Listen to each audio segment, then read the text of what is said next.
Людям дали время подготовиться. Есть еще неделя, чтобы психологически свыкнуться с новой реальностью, которая наступит с 22 ноября. Пока озвучили ряд подробностей.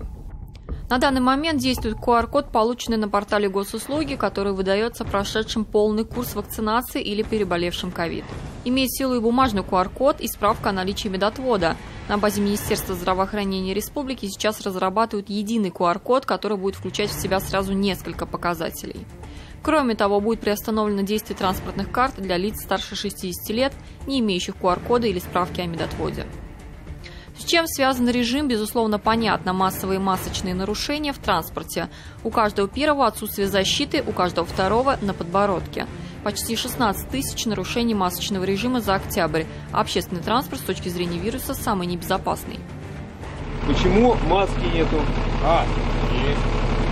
Я пока зашел. Она есть. Почему органы дыхания не прикрывают? Вы находитесь в автобусе общественного транспорта. Согласно исследованиям, если человек заразен, то от одного чиха в воздухе окажется до 200 миллионов частиц вируса. Под опасностью все в радиусе 1,5 метра.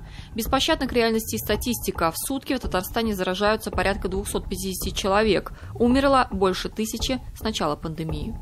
Введенные в республике ограничения и запреты будут действовать до улучшения санитарно-эпидемиологической обстановки. Как я ранее говорил, с 22 ноября в общественном транспорте будет введена система QR-кодов.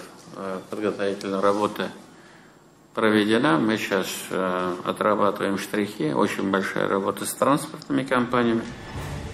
Меры необходимые, а реформа вынужденная, но транспортный персонал не питает иллюзий. Ассоциация перевозчиков прогнозирует массовые увольнения. На данный момент в Казани не хватает 1300 водителей и кондукторов. Правительство при этом обещало помочь как технически, так и финансово. Перевозчикам выделят средства на покупку оборудования и, возможно, возместят убытки.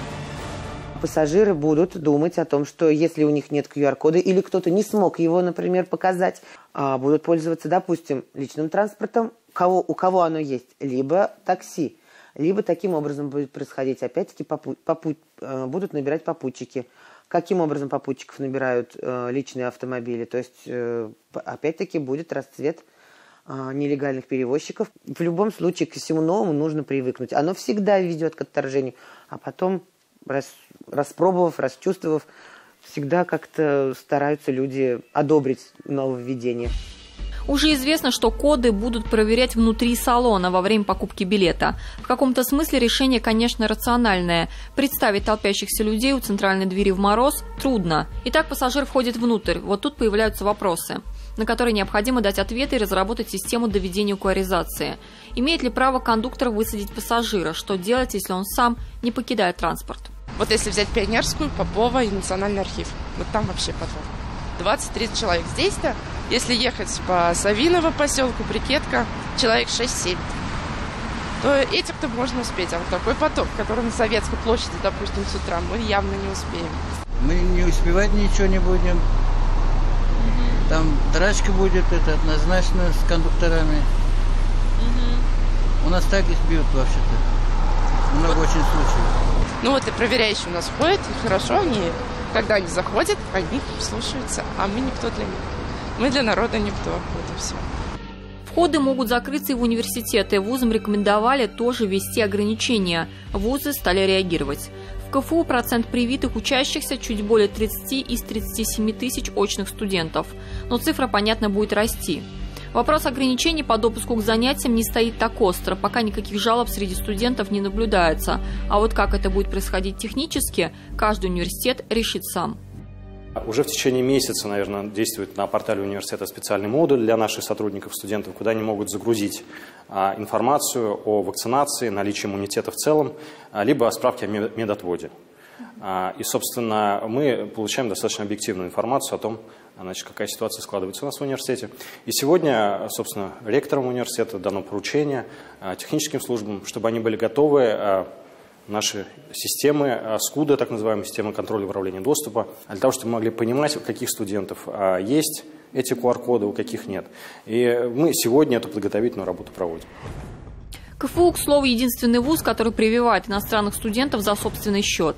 В Энергоуниверситете привитых учащихся больше, почти 59%, но и общее число студентов здесь ниже, чем в КФУ. Впрочем, в Энерго к новым реалиям уже готовятся. В стенах вуза провели, так сказать, тренировочные проверки.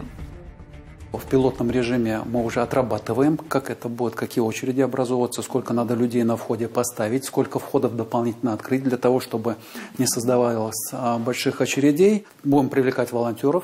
Без их помощи уже, понятно, мы не обойдемся, которые загрузят в свои телефоны специальные программы, которые позволяют через госуслуги достоверность QR-кода как бы подтвердить.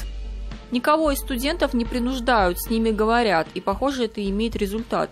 Общежитие Энергоуниверситета. Каждую пятницу здесь проходит вакцинация, и проходит она, как видите, в плотном режиме. Не хотят ли студенты просто оказаться за дверьми вуза, неизвестно. Говорят, это их собственное решение. В первый раз меня сподвигло то, что всей семьей переболели, а по факту антител не было, решили на всякий случай перестраховаться. И вообще у меня много родственников, которые в возрасте, которые для них это опасная вообще вещь, как коронавирус. И я решил перевакцинироваться, через полгода. Чтобы защитить себя, чтобы потом второй раз, если я заболею, чтобы легче перенести, потому что это важно, потому что ситуация в стране не очень хорошая, а так хотя бы можно как-то улучшить. А это вакцинация в одной из поликлиник Казани. Мы попытались занять место и оказались 23-ми в очереди.